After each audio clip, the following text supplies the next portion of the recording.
کہ ہم اور آپ جتنے بھی لوگ بیٹھے ہوئے سب بزرگوں کے ماننے والے خانقاہوں سے وابستہ ہیں اور اپنے طریقے سے اپنے لیے ہمیں اپنا وسیلہ پیدا کرنا ہے۔ کسی بھی اللہ کے ولی کی بارگاہ میں ہماری سچی خراج عقیدت، سچی غلامی ان کی فرما برداری، اور وہ فرما برداری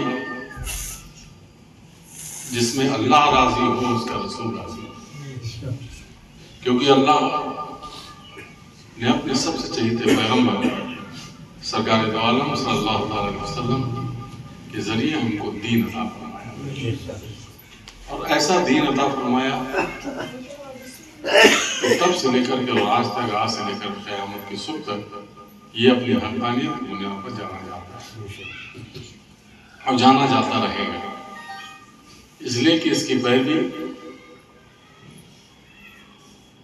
جس طریقے سے ہوئی ہے اس کو ہم آپ سمجھ بھی نہیں سکتے۔ اس دین میں ہم زندگی گزار رہے ہیں، یہ دین اتنی آسانی سے ہم کو ملا بھی نہیں،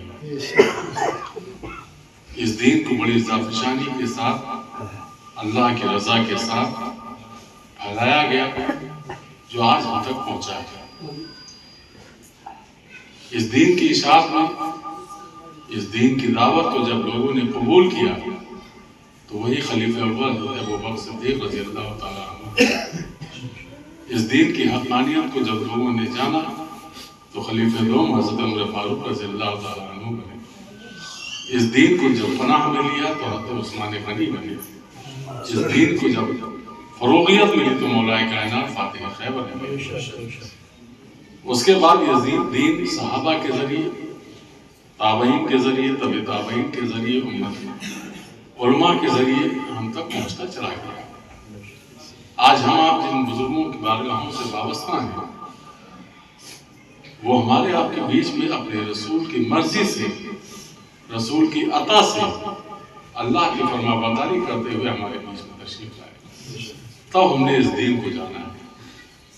ہندوستان کے اندر یہ دین دو شکلوں میں آیا، پہلی شکل سرکار غازی بادشاہ کی ہے اور دوسری شکل عطا رسول خواجہ خواجہ کی ہے، اور دین کو ایسی فروغیت ملی کہ لوگ اس سے وابستہ ہوتے گئے، اور جیسے جیسے وابستہ ہوتے گئے ویسے ویسے ہی بڑھتا چلا گیا۔ عرض کرنے کا مقصد یہ ہے کہ آج ہم بزرگوں کی بارگاہوں میں صرف اتنی ہی خراج عقیدت پیش کرتے ہیں کہ ہم پہ یہ پریشانیاں، یہ تکلیفیں ہیں، ہم جائیں ان کی بارگاہ میں عرض کریں اور ہماری پریشانیاں، تکلیفیں دور ہو جائیں۔ کہیں ہماری نفسیاتی کمزوری میں چادر شریف آ جاتی ہے، کہیں پھول آ جاتے ہیں، کہیں بریانی آ جاتی ہے کہ ہم جائیں گے، منت مانیں گے اور ہماری یہ پریشانی دور ہو جائے گی۔ بہت صاف سمجھ لیجیے کہ نہ ہماری بریانی، نہ ہماری چادر، نہ ہمارے پھول، ان کسی چیز کی اللہ کے ولی محتاج نہیں، بلکہ ہم سب ان کے کرم کے محتاج ہیں، اور جب ان کے کرم کے محتاج ہیں تو ہماری فرما برداری اس بات پر ہونا چاہیے کہ ہم جس لیے وابستہ ہوئے ہم کو سب سے پہلے اس دین پر عمل کرنا چاہیے، اور جب اس دین پر عمل کرتے ہوئے، سنت مصطفیٰ پر عمل کرتے ہوئے، شریعت مصطفیٰ پر عمل کرتے ہوئے جب ہم ان اللہ کے ولیوں کی بارگاہوں میں جاتے ہیں تو بے شک خالی دامن جاتے ہیں اور بھر کے دامن کو واپس آتے ہیں، اور اس وقت اگر ہماری حیثیت ایک گلاس پانی کی ہے تو وہ بھی ان کی بارگاہ میں قبول ہو جاتی ہے۔ یہ بزرگوں کا اصل مقصد ہے، کرامات ہونا، معجزات ہونا۔ نبی، اللہ نے اپنے نبیوں کو اختیار دیے تو ان سے معجزات ہوئے، نبی نے اپنے چہیتے امتیوں کو اختیار دیا تو ان سے کرامات ظاہر ہوئی۔ نہ تو ہم کو معجزات پر تعجب ہے اور نہ کرامات پر تعجب ہے، بلکہ سب سے بڑی کرامت یہ ہے کہ ہم ان سے وابستہ ہیں۔ جب ہم ان سے وابستہ ہیں تو ہماری ذمہ داری بنتی ہے کہ ہم ان کی فرما برداری کریں۔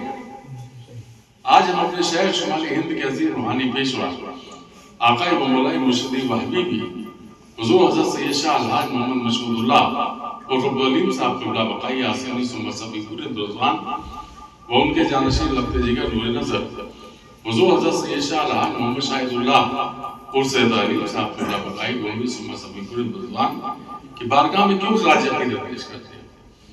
یہ دین ہم کو ملا ہے ہم سے. آج ہم اس بلڈنگ میں بیٹھے ہوئے یہ دین کی وہ عمارت ہے جس میں قرآن پڑھا جاتا ہے، جس پر ہمارا ایمان ہے. تو یہ وابستگی کا نتیجہ ہے کہ ہم کو ایک سرمایہ داری ایسی ملی ہے کہ تم قرآن سے وابستہ رہو تو تم دین سے وابستہ رہو. تو اس دین سے وابستگی کی شکل ہم کو دی کہ اس طریقے سے تم دین سے آراستہ ہو. تم قرآن پڑھنے والوں کی خدمت کرو، تم قرآن سے وابستہ رہو. تو جب قرآن سے وابستہ رہو گے، دین سے وابستہ رہو گے، تمہارے لیے تمہارا رب تم سے راضی ہوگا. تمہارے لیے ایک پیمانہ بنے گا کہ تم کو زندگی میں کرنا کیا ہے، تم کو شریعت مصطفیٰ پر کیسے اپنی عملی زندگی کو ڈالنا ہے، تم کو سنت مصطفیٰ پر کیسے عمل کرنا ہے. یہ بزرگوں کی نگاہیں کرم ہوتی تھی کہ وہ دیکھتے تھے کہ ہمارے چاہنے ماننے والے کیسے اس دین سے آراستہ ہوں گے. تو ہمارے شیخ نے ہم کو دین سے بھی آراستہ کیا اور وسیلہ بھی عطا فرمایا، ہماری غلامی کی ڈور بھی دی اور ایسی مقدس بارگاہ سے عطا فرمائی جس کو سبھی کو شریف کے نام سے دنیا انجام ہے. 800 رب اللہ کے ولی آرام فرمائے. جس ہندوستان کے اندر جتنے بھی سلاسل ہیں ان تمام سلاسل کے کوئی نہ کوئی بزرگ اس سرزمین پر آرام فرمائے. اس سرزمین پر سے ہماری غلامی کی ڈور واپس آ رہا ہے. اور یہ جو آج ہم ذکر کرتے ہیں یہ ہم خود نہیں کرتے، یہ اللہ کراتا ہے ذکر. اس لیے کہ اللہ وعدہ فرماتا ہے کہ جب تم ہمارا ذکر تنہائی میں کرو گے تو میں تمہارا ذکر آبادی میں کروں گا. تو ان لوگوں نے اللہ کا ذکر جب تنہائیوں میں کیا تو آج وہ یہ آبادی میں ہم سے ذکر کرا رہا ہے. اور جب اللہ ذکر کراتا ہے تو وہ اپنے بندے سے راضی ہوتا ہے. اور جب بندے سے راضی ہوگا تو جب ہم ان سے وابستہ ہوں گے، ان کی فرما برداری کریں گے تو وہ ہم سے بھی راضی ہو جائے گا. اس لیے ہماری ذمہ داری بنتی ہے کہ ہم عمل کریں، تمام برائیوں سے ہم اپنے آپ کو محفوظ کریں، خود برائیوں سے بچیں اور دوسروں کو برائیوں سے بچائیں. اچھے عمل کریں، اچھے راستے پہ چلیں، اتحاد اور محبت سے رہیں، اخلاق سے رہیں، کسی کو رسوا مت کریں. اگر کسی سے کوئی خطا ہوئی ہے تو اس خطا کو ڈھانکنے کی کوشش کریں. اللہ رب العزت ارشاد فرماتا ہے کہ جب تم کسی کی عزت کو ڈھکتے ہو تو میں تمہاری عزت میں بلندی عطا فرماتا ہوں، اور جب تم کسی کو رسوا کرتے ہو تو میں تم کو اس انسان سے رسوا کراتا ہوں جس کے بساط تمہارے سامنے کچھ نہیں. یہی پیغام ہے دین کا. اسی دین سے ہم کو آراستہ رہنا چاہیے. ان بزرگوں کی بارگاہیں عرس ہم کرتے رہتے ہیں. عرس کرتے ہیں کیا؟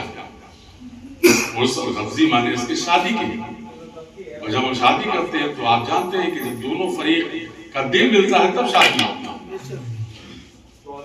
تو ہم جب شادی کر رہے ہیں، ہم جب شادی میں شریک ہو رہے ہیں تو دل تو ہمارا نہیں مل رہا ہے. اس لیے کہ نہیں مل رہا ہے کہ جہاں شادی ہو رہی ہے ہم ان کی فرما برداری نہیں کر رہے. تو جب فرما برداری نہیں کر رہے تو پھر ہماری شرکت کیسی ہے، پھر وہ شادی کیسی ہے؟ تو لازمی ہے کہ پہلے ہم شادی میں شریک ہونے کے اپنے کو قابل بنائیں، اپنا دل ملائیں اس سے. اور دل ملانے کا سب سے بہت اچھا طریقہ ہے کہ ہم اپنے رب کو راضی کریں، نبی کریم صلی اللہ علیہ وسلم کی سنت پر عمل کریں، شہید مصطفیٰ کی پابندی کریں. چونکہ سبیق شریف کا عرس عنقریب ہے. وہ عرس پاک آقا ولی نعمت حضور شاہ خادم سبیق محمدی سبیق جن کے لیے ہمارے شیخ نے ارشاد فرمایا کہ بقائی اصلیت بس میری اتنی کہ میں بندہ ہوں شیخ خادم سبیق کا. ہمارے شیخ ارشاد فرماتے ہیں کہ جو اس عرس میں آتا ہے وہ مجھ پر احسان کرتا ہے. ہمارے شیخ ارشاد فرماتے ہیں کہ میری ہزاروں عید کی خوشیاں اس عرس پر قربان. وہ عرس عنقریب ہے. 13، 14، 15 رجب انگریزی 14، 15، 16 جنوری کو عرس ہونے جا رہا ہے. میں اپنے تاجداروں کے بارگاہوں کی خاک کہہ کر صدقہ ہونے کی حیثیت سے آپ عام حضرات کو کچھ درخواست کرتا ہوں. چونکہ طبیعت صاف نہیں دے رہی، اس لیے بات زیادہ نہیں کر پا رہا ہوں، لیکن دعوت دینا یہ ہمارے شیخ کا فرمان ہے، اس کے تحت حاضر ہوں. انشاءاللہ کل میں دوپہر میں خواجہ پور رہوں گا، شام کو بندان پور رہوں گا، پرسوں خان پور رہوں گا، اور اس کے بعد آگے میں چالوں طرف چلا جاؤں گا. اور پھر زندگی بخیر رہی تو انشاءاللہ سب شیخوں سے جو لوگ آئیں گے ان سے ملاقات ہوگی۔ آخر میں صرف اتنا کہنا چاہوں گا کہ اپنی زندگی کو بہترین زندگی بنائیے۔ اللہ نے ہم کو بڑے قیمتی تحفے دیے ہیں، ان تحفوں کا ہمیں شکر ادا کرنا چاہیے اور سچے دل کے ساتھ ان بزرگوں کی بارگاہوں سے وابستہ کرنا چاہیے۔ اچھے عمل کریے، برائیوں سے اپنے آپ کو محفوظ کریے۔ یہ ادارہ یہ اسی کا ایک طریقہ ہے ہمارے شہر کا کہ تم دین سے وابستہ رہو۔ جب قائدہ چنے زمین دیتے چاہتے ہیں اپنا گھر بنا لیتے یا بیچ دیتے، لیکن ایسا نہیں سوچا کہ نہیں، دین کا قلعہ قائم ہونا چاہیے تاکہ یہاں کے لوگ اس دین سے آراستہ ہو جائیں، اس دین سے وابستہ ہو جائیں۔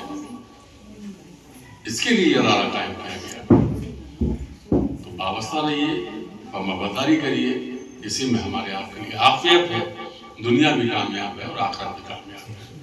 انہی باتوں کے ساتھ میری بات السلام علیکم۔